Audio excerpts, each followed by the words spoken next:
Hello everyone, start करते हैं exercise 4.3. So question number 1 is fill in the blanks. So first question is an angle is made up of two dash starting from a dash end point. So जो एक angle होता है, ठीक है, वो हमारा किससे बना होता है? दो रेज से बना होता है. अब रेज होती क्या है? तो ये तो ऑलरेडी हम प्रीवियस वीडियो में डिस्कस कर चुके हैं कि रेज क्या होती है, जो कि हमारी एक सिंगल पॉइंट से स्टार्ट होती है, ठीक है, और उसके बाद वो पूरी स्टेट चलती रहती है. मतलब इस इधर साइड से हम उसको कितना भी इंक्रीज कर सकते हैं, लेकिन यहाँ से हम उसको बिल्कुल इंक्रीज नहीं कर सकते. यहाँ पर ये फिक्स हो गया, ठीक है. तो an angle is made up of two rays. कोई भी जो एंगल होता है वो दो रेज से बना हुआ होता है. अब एंगल क्या होता है? देखो, ये क्या होता है? हमारा एंगल होता है. अब ये वाला जो पॉइंट है इसको हम बोलते हैं, ये हो गया हमारा एंगल. अब यहाँ पे बोला है कि जो एंगल होता है वो किसका बना होता है? दो रेज का बना होता है. कैसे दो रेज का बना होता है? देखो, यहाँ पर एक पॉइंट है, ठीक है. अगर मैं फर्स्ट रे की बात करूँ तो यहाँ से ये पॉइंट है और यहाँ पे ये जा रही है लाइन. अब इसको हम इधर से कितनी भी इंक्रीज कर सकते हैं. अभी मैंने आपको रे का यही बताई थी, और यहाँ पे भी यही बन रही है. ये हो गई एक रे. दूसरी रे, अब ये वाला पॉइंट अब इसके लिए ले लो, ठीक है. सो यहाँ पे ये क्या बन गई? ये भी यहाँ पर रे बन गई. सो यहाँ पर 1 और यहाँ पे 2, तो कितनी रेज हो गई? Total 2 rays. इसका मतलब कि जो कोई भी एंगल बनता है वो दो रेज से मिलकर बनता है. तो यहाँ पे हम लिख देंगे 2 rays. Starting from a dash end point. कहाँ से स्टार्ट होती है वो? उनका जो एंड पॉइंट होता है वो क्या होता है? कॉमन होता है. कैसे होता है कॉमन? ये वाली रे है, इसका पॉइंट एंड पॉइंट ये है. ये वाली रे है, इसका एंड पॉइंट ये है. तो दोनों का जो पॉइंट है वो क्या है? सेम है, कॉमन है. अब second is the two rays forming the angle are called the arms और डैश ऑफ द एंगल. जो दो रेज बनती हैं इनको हम क्या बोलते हैं? आर्म्स बोलते हैं. इनको आर्म्स भी बोलते हैं और क्या बोलते हैं? इनको लेग्स भी बोलते हैं.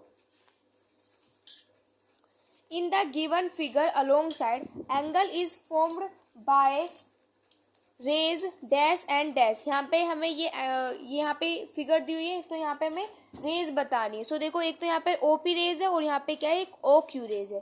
सो एक तो है हमारी ओपी रेज और एक है हमारी ओ क्यू रेज. और रेज का जो हमारा सिंबल होता है वो एक पॉइंट यहाँ पर होता है, उसके बाद ये स्ट्रेट लाइन में ये यहाँ पर, और ये वाली यहाँ पे हमारी इस तरीके से ये यहाँ पे एरो हो जाएगा. Next fourth part is in specifying the angle, the dash is always written as the middle letter. The angle हमेशा मिडल लेटर में लिखते हैं, तो वो हमारा क्या होता है? वर्टेक्स होती है. तो यहाँ पे लिखेंगे vertex. Next is the dash of N angle is not registered area. The dash of N angle is not registered area. तो कौन सा एरिया जो रजिस्टर्ड नहीं होता? तो जो अंदर का जो पार्ट होता है वो रजिस्टर्ड नहीं होता है एंगल में. तो यहाँ पे लिखेंगे, तो अंदर के पार्ट को हम क्या बोलते हैं? इंटीरियर. और अगर बाहर का पार्ट होता है तो उसको एक्सटीरियर बोलते हैं. तो यहाँ पे लिख देंगे इंटीरियर. अब करते हैं question number 2. Question number 2 is how many angles are there in the given figure, name that. ये यहाँ पे हमें साइड में ये फिगर दी हुई है, इसमें हमें बताना है कि कितने एंगल्स जो हैं वो इसमें फिगर में हैं. तो यहाँ पर कितने एंगल्स जो हैं वो इस फिगर में हैं और हमें उन सब के नाम भी बताने हैं.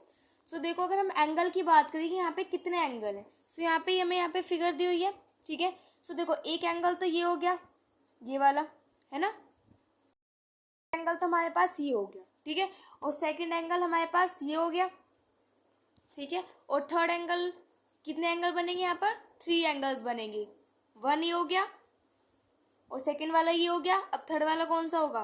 जो कि हमारा पूरा कंप्लीट है, दैट इज ये पूरा बड़ा एंगल. तो ये कितने एंगल्स हो गए हमारे यहाँ पर? 3 एंगल्स हो गए, ठीक है. इन एंगल्स के नाम भी लिखने हैं. सो देखो, अगर हम इस वाले एंगल की बात करते हैं, इस वाले एंगल की, सो हमारा इसका जो नेम हो जाएगा वो हमारे पास क्या हो जाएगा? BOC, या फिर बोल सकते हो आप COB या बोल सकते हो BOC। जो भी यहाँ पे ये मिड में है, जहाँ पे भी हमारा एंगल बनता है, जैसे कि यहाँ पे कौन से पॉइंट पर एंगल बन रहा है, O पॉइंट पर यहाँ पे हमारा एंगल बन रहा है, तो उसको हम हमेशा बीच में रखते हैं। जैसे कि अगर हमें इसका नेम लिखना है तो हम कैसे लिखेंगे, BOC, और एंगल का साइन भी बनाते हैं। तब हम एंगल लिखते हैं तो उसमें हम एंगल का साइन भी बनाते हैं, ठीक है। सो एक एंगल तो ये हो गया, और सेकंड एंगल हमारा ये हो जाएगा AOB, ठीक है। और थर्ड क्या हो जाएगा, जो हमारा बड़ा वाला था, दैट इज AOC। लिखते हैं कि कितने एंगल्स थे, अभी हमने देखे थे कि फिगर में कितने एंगल्स थे, 3 एंगल्स थे। तो यहाँ पे आप लिख दोगे 3 angles are there in the given figure. So मैं यहाँ पे सिर्फ 3 लिख रही हूँ, ठीक है। ओके, यहाँ पे फिर कॉमा लगा देते हैं। नेम दैम, अब उनके नेम मैंने आपको ऑलरेडी बता दिए। सो यहाँ पर मैंने अभी आपको बताया कि तब भी हम एंगल्स के नेम लिखते हैं तो उसके आगे एंगल का साइन बनाते हैं, सिंबल बनाते हैं। सो एंगल का सिंबल होता है ये, ठीक है। तो यहाँ पे एक तो था हमारा AOC, नेक्स्ट हमारा था AOB, और लास्ट वन था हमारा COB, यही थे। तो यहाँ पे हमारे हो गया क्वेश्चन नंबर 2। अब करते हैं question number 3। Name the point in interior of angle ABC। यहाँ पे साइड में ये फिगर दी हुई है ABC, ये हमारा क्या है, यहाँ पर एंगल है। तो यहाँ पे हमें पॉइंट्स के नाम लिखने हैं जो कि किस में है, यहाँ पे हमारे ABC में है, ABC, और वो भी इंटीरियर। अभी मैंने आपको बताया था कि इंटीरियर क्या होते हैं, जो अंदर के होते हैं, और एक्सटीरियर क्या होते हैं, जो बाहर के होते हैं। तो सबसे पहले फर्स्ट पार्ट ही करते हैं इसका। सो फर्स्ट पार्ट में हमें इंटीरियर ऑफ ABC की क्या लिखने हैं, पॉइंट लिखने हैं। सो देखो हमारे कौन से हो जाएंगे, यहाँ पे हमारा ABC है। सो इंटीरियर मतलब जो इसके अंदर पॉइंट्स है। अब इस एंगल के अंदर कौन कौन से पॉइंट है, PRQ। सो हम यहाँ पे लिख देंगे PRQ, ठीक है। अब इसका सेकंड पार्ट करते हैं। सेकंड पार्ट में एक्सटीरियर ऑफ ABC। अब एक्सटीरियर मतलब जो बाहर वाला पॉइंट होता है ना। तो यहाँ पर ये वाली फिगर है ABC, इसमें अगर हम बाहर के पॉइंट्स देखें तो यहाँ पे हमारे पास बाहर के पॉइंट क्या है, एक तो हमारा S है और एक हमारा क्या है, T है, ठीक है। यहाँ पर Y नहीं है और ना ही A है। क्यों नहीं है, क्योंकि देखो अगर हम ध्यान से देखें तो ये एंगल पर ही इनके पॉइंट है, लेकिन अगर हम S या T को देखें तो इनके जो पॉइंट है वो ये जो एंगल है इससे बाहर है। तो ये क्या हो जाएंगे, हमारे एक्सटीरियर हो जाएंगे। तो यहाँ पर लिख देंगे हम S, ठीक है। अब थर्ड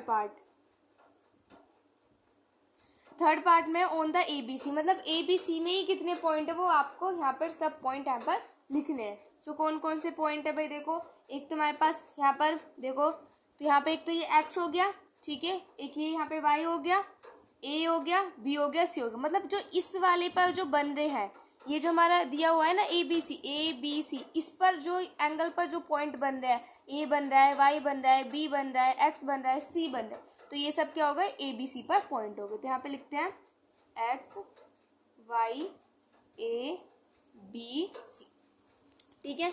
ये हो गया question number 3। Question number 4 is when the hour hand of a clock moves from 12 to 3 second 12 to 9, how many right angles does the R hand of the clock moves? So यहाँ पे क्या बोला गया है, तब जो R hand होती है क्लॉक में, तब वो 12 से 3 पर जा रही है और फिर वो 12 से 9 पर जा रही है, तो कितने राइट एंगल्स बनते हैं। सो देखो मैंने एक रफ सी क्लॉक बना दी है। तो यहाँ पर सबसे पहले हमें पूछा गया कि कितने राइट एंगल्स बनते हैं। तो फर्स्ट पार्ट में हमसे पूछा गया कि तब वो 12 से 3 पर जा रही है। सो देखो 12 हमारा कहाँ पर है, ये है, ठीक है।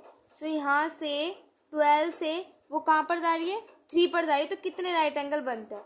सो ये हमने पढ़ा हुआ है कि राइट एंगल कब बनता है, तो तब कितना हो जाता था, 15 मिनट्स हो जाते हैं तो राइट एंगल बनता है ना। किसी भी क्लॉक में जब 15 मिनट्स हो जाती है तो राइट एंगल बनता है।